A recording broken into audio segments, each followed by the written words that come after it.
Cro-Magnon. Cro-Magnon. Gros mot, oui, c'est ton plus grand fan. On va bien rigoler. Ton amoureuse, c'est Roxane. Ça te va bien d'être un dragon. Martin, Martin, Martin, agent secret ou Dracula. Martin, Martin, Martin, les aventures ne manquent pas. Martin, Martin, Martin, en classe ou bien à la récré. Martin, Martin, Martin, avec toi on ne s'ennuie jamais. Ça n'arrive qu'à moi.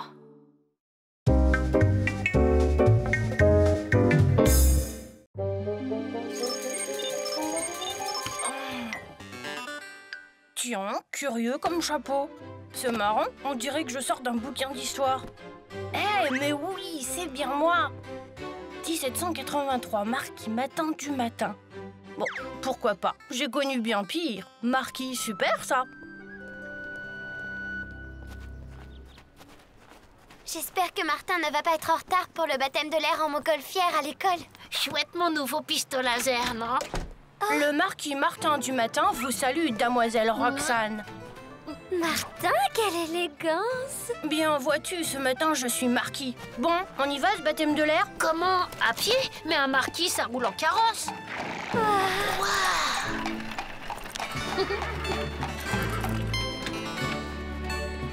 Veuillez monter, jante damoiseau. Allez,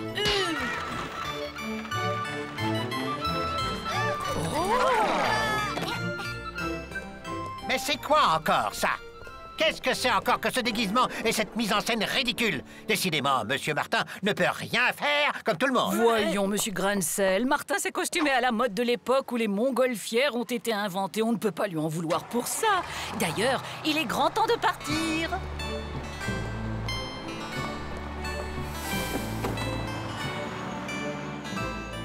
Et c'est en 1783 que Monsieur de Montgolfier réussit son premier vol public. Ainsi, en montant dans cette montgolfière, c'est aussi un peu un voyage dans le passé que vous allez faire. Bien, je vous confie maintenant à Monsieur Duvant, votre moniteur. Bonjour les enfants, mais j'aperçois un candidat tout désigné pour un premier baptême de l'air.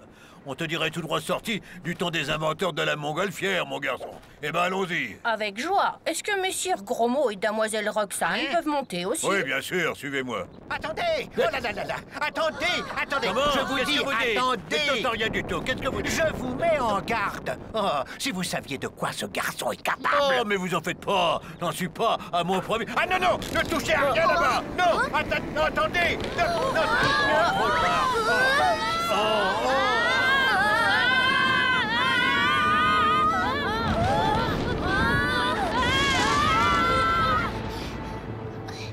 Bon, c'est plus calme maintenant, j'aime mieux ça.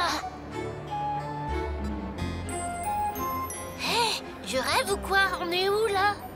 En 1783, si j'ai bien compris, c'est encore un de ces trucs qui n'arrivent qu'à moi.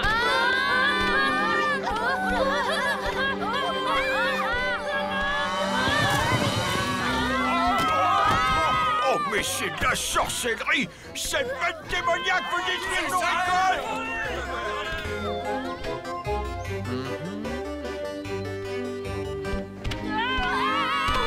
Oh, mais c'est incroyable, ventre bleu! Quelqu'un d'autre a osé? Vite! Redescends!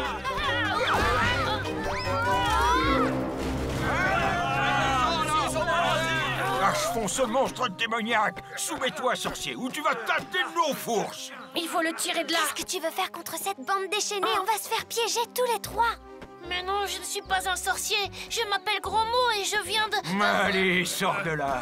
D'où viens-tu, hein? De la Lune ou de Sirius? Es-tu sorcier ou démon? Suis-nous. Notre seigneur le comte de Calombre-Den décidera de ton sort. La montgolfière est irrécupérable et Grosmot est prisonnier. Ça va mal. Occupons-nous d'abord de Grosmot. On va suivre les paysans et on verra plus tard pour le reste. Ventre bleu, quelle heureuse surprise! Martin le Matin, je ne vous savais pas si féru de science et, tout comme moi, un admirateur de Monsieur le Montgolfier. C'est-à-dire que nous nous connaissons? Ne me dites pas que vous m'avez oublié, moi, votre cousin, le marquis des Groseilliers. Ton cousin, il pourrait nous aider peut-être. Mais dites-moi, cousin, qui est cette jeune personne à l'étrange mise qui vous accompagne? C'est mon amie Roxane. À propos, n'y avait-il pas 3 passagers dans votre machine volante? Justement, mon cousin, notre ami Grosmot a été fait prisonnier par les paysans d'un certain comte de Calombre-Den. Votre bleu s'est fâché pour votre ami. Le comte de Calembredaine n'est pas un personnage commode. Venez en mon château, nous discuterons de tout cela. Je dois dire que tenter une démarche auprès du comte ne me plaît guère. Vous n'avez pas oublié, mon cousin, que les Calembredaine sont des ennemis de longue date de la lignée des Groseilliers. Écoutez, c'est un peu compliqué, mais je suis le marquis Matin du Matin que pour un jour. En fait, nous venons du futur, du 21e siècle pour être précis. Du 21e siècle, que vous êtes farceur, mon cousin. Je crois plutôt que vous revenez de cet Eldorado que vous rêviez d'explorer. Vous êtes perspicace, mon cher cousin. D'ailleurs, j'ai moi aussi un secret. Mais pour le moment, occupons-nous plutôt de votre ami. Pour moi, l'affaire est simple, monsieur le comte. Cet individu est envoyé par les dégroseilliers pour vous nuire. Méfiez-vous, il pourrait vous jeter un sort. Voyez, on a trouvé ça sur lui. Suspect, très très suspect. Aucun doute, c'est sorcellerie. Qu'on jette cet individu au cachot. Non, Je pense, ma jeune amie, que vous avez bien fait d'adopter cette ravissante tenue enfin, moins surprenante pour le comte de Calembredaine. Je ne sais pas pourquoi j'ai accepté de vous recevoir, marquis. Mais en tout cas, soyez bref, je donne tout à l'heure une fête et j'ai fort à faire. Excusez-moi, monsieur le comte, c'est la décoction que vous prépare chaque jour, messire Grismine. Ah, qu'il était temps, mes aigreurs me reprenaient. Alors, c'est à quel sujet? Monsieur le comte, à ce qu'on dit, vous détenez un ami très cher de mon jeune cousin, le marquis Martin de Matin. Consentez-vous à le libérer? Je saurais vous en remercier. J'en serais fort aise, cher marquis, mais mes geôles sont vides. On vous a raconté des menteries. Oh, mes habits de fête. Blandine, petite sotte maladroite, tu mériterais une punition exemplaire. C'est injuste, votre servante ne l'a pas fait exprès. De quoi vous mêlez-vous, marquis de Matin? Je traite mon personnel comme il me plaît. D'ailleurs, cet inutile entretien n'a que trop duré. Je dois m'occuper de ma fête. Messire, je vous dois la vérité. Le comte a menti. Un jeune garçon a bien été emprisonné dans un cachot du château. La situation ne s'arrange pas. On n'est pas prêt de retourner au pays d'Eldorado. Je me demande si le moment n'est pas venu de vous révéler mon secret. Vous voyez, mon cher cousin, il se trouve que j'ai eu la même inspiration que monsieur le Montgolfier. Mais, contrairement à lui, je n'ai jamais osé expérimenter mon ballon. Écoutez, mon cousin, il me vient une idée qui permettrait de jouer un bon tour au comte de Calembredaine.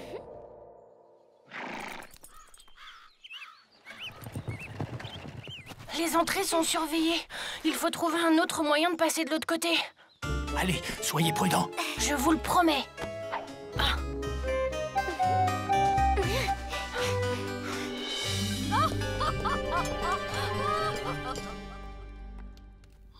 il a pas l'air très futé, mon gardien. Ça me donne une idée. Hé, monsieur le capitaine! Moi? Mais je ne suis pas capitaine, hélas, je ne suis qu'un pauvre geôlier. Mais c'est injuste, tu as l'air si intelligent. Écoute, tu sais que je suis sorcier et que je peux jeter des sorts. Mais je peux aussi réparer des injustices. Je peux te donner le pouvoir d'obtenir ce que tu mérites. Ah, vraiment? Oui, mais pour cela, j'ai besoin de mon instrument magique. Tu sais où il est? Eh bien, apporte-le-moi et tu seras bientôt capitaine.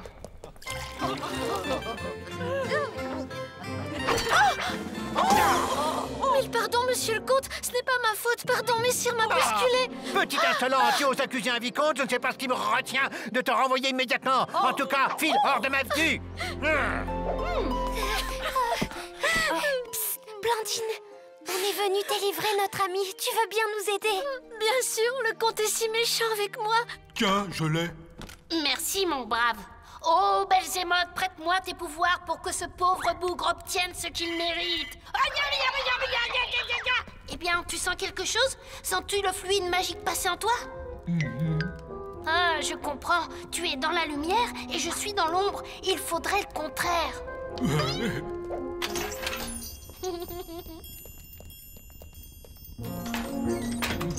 Et encore autre chose, pour que le fluide passe, tu dois fermer les yeux et compter jusqu'à 7777, le chiffre magique des sorciers. 1, 2, 3... Venez, j'ai une idée pour que vous passiez plus facilement inaperçu jusqu'à l'accès au cachot. Attention que Grismine ne vous remarque pas. Hé, toi, un instant. Eh, pas le temps de s'attarder, le service n'attend pas. Tiens, curieux. Merci Blandine et fais bien attention à toi. Je vais rester ici à faire le guet. Ne vous en faites pas pour moi. Je vais chercher un meilleur maître. Allez, dépêchez-vous. Quand vous avez reçu le marquis des Groseilliers, la jeune personne qui l'accompagnait, c'était elle, j'en suis sûr. C'est louche qu'on renforce la garde et qu'on vérifie si le sorcier est toujours dans son cachot. 200, 201, 202. Il y a du gros mot là-dessous. 203. Il ne doit pas être bien loin. Hé, les amis, attendez-moi. Vite, il faut sortir d'ici maintenant.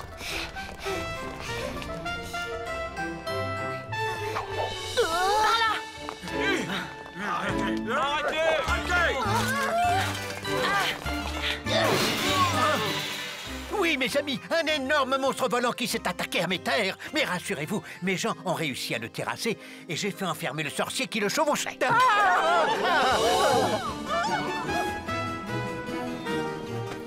Voilà mon cousin. Ils arrivent. Vite, montez. Mais attrapez-le. Vite. Oui, bravo, Martin. Il s'échappe, ces démons. Au revoir Blandine. Au revoir, Martin. Ah, cher cousin, mais comment vous remercier? Grâce à vous, je me suis enfin lancé dans les airs. Mais c'est nous qui vous remercions. Grâce à vous, Gros Mot est libre et nous allons pouvoir rentrer en Eldorado. Oh, ouais, enfin peut-être. On perd de l'altitude. On doit être trop lourd. Ne vous en faites pas, je l'avais prévu. Et c'est pour moi l'occasion d'expérimenter une de mes nouvelles inventions. Allez, hop. Et bon retour, mes amis. Waouh, le parachute. Mon cousin est décidément un original. Ça tient de famille, apparemment. Martin, Martin, Martin, agent secret ou Dracula. Martin, Martin, Martin, les aventures ne manquent pas. Martin, Martin, Martin, en classe ou bien à la récré. Martin, Martin, Martin, avec toi on s'ennuie jamais. Tous les matins, c'est la même chose.